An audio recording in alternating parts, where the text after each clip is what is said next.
ఆచా coding tutor training ఇచ్చి permanent IT job ఇస్తారు. 9697969788. Master ఇంతకుముందు ఒక మాట అన్నారు, మీ సెకండ్ గురు. సో ఇదంటే ఫ్యామిలీ కాబట్టి ఓకే. సెకండ్ గురు తారా మాస్టర్ ఇండస్ట్రీ మొత్తం లేచి సెల్యూట్ కొట్టుకునే స్థాయికి తీసుకొచ్చింది ఇండస్ట్రీని. నిజంగా చెప్పాలంటే ఆ రోజుల్లో ఆమె చేసిన సాంగ్స్ అన్నీ ఇన్ని కాదు, ఆ ఇండస్ట్రీ ఈ ఇండస్ట్రీ అని తేడా లేకుండా కొన్ని వేల పాటలు. తారా మాస్టర్ అంటే ఫెరేషియస్ లేడీ, ఒక హీరోయిన్ కూడా సరిపోదు అంత అందంగా ఉంటారు ఆ రోజుల్లో అని చెప్తారు. చాలా అందంగా ఉండేవాడు. ఎందుకంటే నేను ఆవిడని ఫస్ట్ టైం చూసినప్పుడు ఆవిడ ఒక సోలో డాన్సర్గా చేస్తూ వచ్చారు. కంఠీరవ స్టూడియో అని ఉండేది మైసూర్లో. అవును మాస్టర్. అక్కడ మేకప్ రూమ్లో పైనుంచి స్టైర్ కేస్లో దిగి వచ్చింది ఆవిడ. నేను కింద నుంచి నోరు ఇలా వెళ్ళబెట్టుకుని ఇలా చూస్తున్నాను. నేను కుక్కనే ఏమిటో నా నోట్లో నుంచి జొల్లు కారి ఉండేది. అంత అందంగా ఉంది ఆవిడ. హీరోయిన్లు ఎందుకు పనికిరారు, ఆవిడ ఎందుకు హీరోయిన్ అవ్వలేదో అసలు ఇంతవరకు నాకు అర్థం అవ్వాలి. ఆవిడ కొరియోగ్రాఫర్గా అయి ఉండకూడదు, హీరోయిన్గా అయితే ఈ పాటికి మొత్తం అసలు ప్రపంచాన్నే వెళ్ళేసేది. అంత అందంగా ఉండేది ఆవిడ. నేనైతే నిజంగానే చూస్తూ అలా బా ఇంత అందంగా కూడా ఉంటారా అని అనిపించింది. దెన్ లేడీ లయన్ అండి, లయనస్. టైగర్ తక్కువ, లయనస్ ఆవిడ. సెట్లోకి వచ్చారంటేనే అసలు ఆవిడ వాక్ కానీ సూపర్. ఆమె హ్యూజ్ ఫ్యాన్. ఆవిడ చూసిన తర్వాత నేను యాక్చువల్గా బాంబేలో సరోజ్ ఖాన్ గారిని చూశాను. ఓకే. సో నేను ఎప్పుడు కంపేర్ చేస్తూ ఉండేదాన్ని. ఈవిడేం లేదు, మా మాస్టర్ గారు ఎక్కువ గొప్ప, ఈవిడ లేదు. ఈవిడ సాఫ్ట్. భయపడతారంట కదా. భయపడతారండి. ఆవిడ సెట్లోకి వచ్చిందంటేనే మొత్తం సెట్ భయపడుతుంది. అలానే ఎవరిని ఏం అనేవాళ్ళు కాదు ఆవిడ. ఎవరైనా పిచ్చి పని చేస్తే మాత్రం అంతే, పడిపోతాయి. సో అంటే యూ హ్యావ్ టు ఫోకస్. మనం పనికి వచ్చాం, పని మీద ఫోకస్ చేయాలి. నిజంగా తారా మాస్టర్ అంటే నిజంగా చెప్పినట్టు తారాలు కూడా సరిపోరు కాబట్టి తారా అని పేరు వచ్చిందేమో అనిపిస్తుంది మాకు. అలాంటిది ఒక స్టార్ హీరో స్టార్ హీరోయిన్ కూడా సంపాదించనన్ని ఆస్తులు సౌత్ ఇండస్ట్రీలో సౌత్లోనే సంపాదించినామా.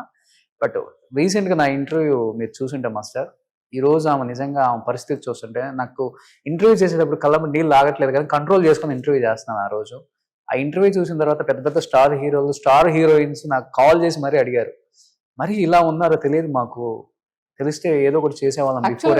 ఏంటి మాస్టర్ ఆ మాస్టర్ పొజిషన్ అసలు మీరున్నప్పుడు చూసారు కాబట్టి చాలా.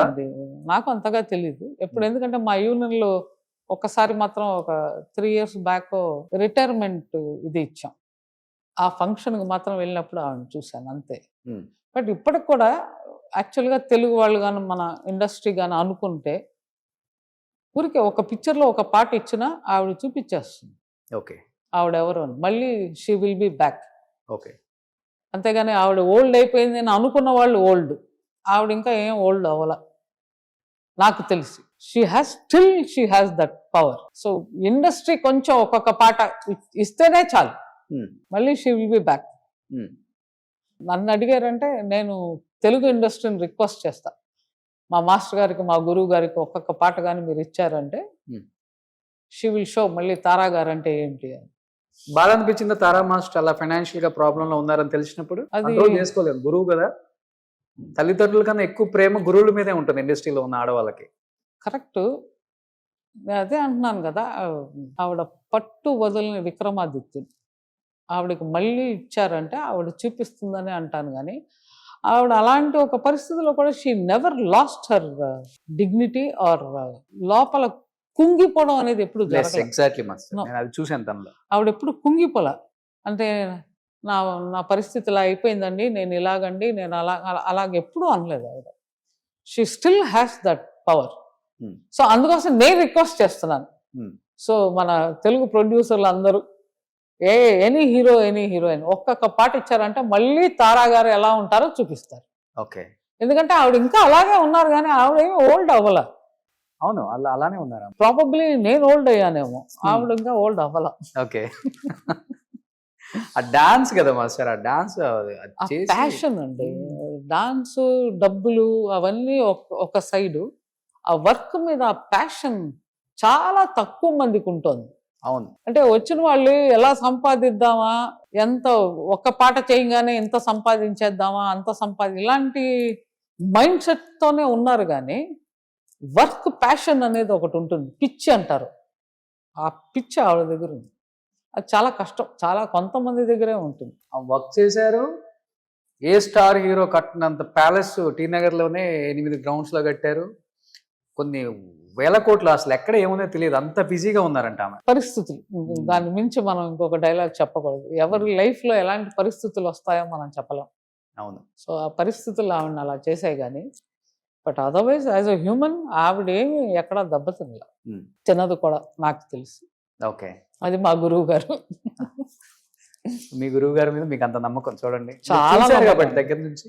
చూశాను గనక, చేశాను గనక. అంటే చాలా మంది అలాంటి పరిస్థితులు ఏమన్నా వచ్చాయంటే ఇంకా మొత్తం లైఫే పోయిందని అనుకుంటారు. అవును. ఆవిడ ఎక్కడ అలాగంతా ఏమనుకోలే. పరిస్థితులు దెబ్బతిన్నాయి, ఉమ్. అయ్యాయి, తప్పులు జరిగిపోయాయి. కానీ నాకు ఇప్పటికి కూడా పని ఇవ్వండి అనే మీ ఇంటర్వ్యూలో చెప్పింది ఆవిడ. చెప్పారా? సో నేను అదే రిక్వెస్ట్ చేస్తాను, పని కానీ ఇచ్చారంటే ఏ తిరుగుడు ఉండదు. మళ్ళీ అలాంటి ప్యాలెస్లు 3 కట్టుకుంది ఆవిడ, అది కూడా గ్యారంటీ నేను. సో ఇండస్ట్రీ మీరు చూసి ఏం నేర్చుకున్నారు, ఏం నేర్చుకోకూడదు అనుకున్నారు? అసలుకి చాలా చూశారు కాబట్టి మీరు ఎన్నో చూసి ఉంటారు, ఈ కళతో ఎన్నో విని ఉంటారు. విన్నదానికన్నా చూసింది ఎక్కువ ఇంకా మనకి ఇంపాక్ట్ అవుతుంది మన లైఫ్ లో, మన జీవితంలో. ఇండస్ట్రీలో ఉండాలి అంటే ఫస్ట్ మీ వర్క్ మీద మీకు ప్యాషన్ ఉండాలి. The day you lose your passion and your focus, అంటే దాన్ని ప్యాషన్ అంటాం, మీరు రిటైర్మెంట్తో సమానం. అలాగే ఎప్పుడు ఇదే ఉంటుంది అని మాత్రం భావించొద్దు, భావించకూడదు. సినిమా ఇది ఫుల్ ఒక మాయాలోకం. సో ఆ మాయాలోకంలో పేరు సంపాదించండి, డబ్బులు సంపాదించండి, అన్నీ చేయండి, కానీ ఇది నిలకడి అని మాత్రం అనుకోవద్దు. వచ్చిందా అలా అంటే చచ్చిపోయేంత వరకు పనిచేసిన వాళ్ళు ఉన్నారు. So it's all depend on luck and it's depend on your hard work. అది నేను నేర్చుకున్నది. నేర్చుకోకూడదు అనుకునేది అనవసరంగా ఇంకోళ్ళని చూసి వాత మాత్రం పెట్టుకోబాకండి. ఎలాంటి విషయాలలో? కార్లు, ఇల్లులు, లైఫ్, లగ్జరీ లైఫ్ ఇలాంటివా? లేకపోతే దట్స్ వాట్ యు కాల్, అదే ఉంటుంది, అది చేయకూడదు. It's not necessary. మీ దగ్గర ఏదో పెద్ద కారు ఉందని అర్జెంటుగా నేను వెళ్ళి అప్పు తీసుకుని కారు కొనేస్తే దానంత మూర్ఖత్వం ఇంకోట్లేదు. I don't like it. నేను చేయను. నాకు ఎవరైనా చేస్తే కర్మ, పిచ్చాళ్ళు, వదిలేస్తాను. ఓకే, ఫస్ట్ నుంచి కూడా అంతే? ఎప్పటి నుంచి? ఏం లేనప్పుడు అంతే, అన్ని వచ్చిన తర్వాత కూడా అంతే ఉన్నారు? ఏమీ లేదు అనేది ఎప్పుడూ లేదు. అంటే మన సొంతగా, నా సొంతంగా నేను చిన్నప్పటి నుంచే, ఈవెన్ మాస్టర్ గారి మనస్తత్వం అదే, నాది అదే. పెద్దవాళ్ళది ఉన్నాయా లేవా మనకు అనవసరం, మనం ఏం చేసాం. సో మేముగా చేయాలనుకున్నాం, మేముగా చేసాం, సంపాదించాం, పేరు తెచ్చుకున్నాం, అన్నీ చేసాం. Still we are working. So we are never thought retirement తీసుకుందాం అని ఎప్పుడు అనుకోలే. వస్తే వస్తుంది, లేదా నో ప్రాబ్లం.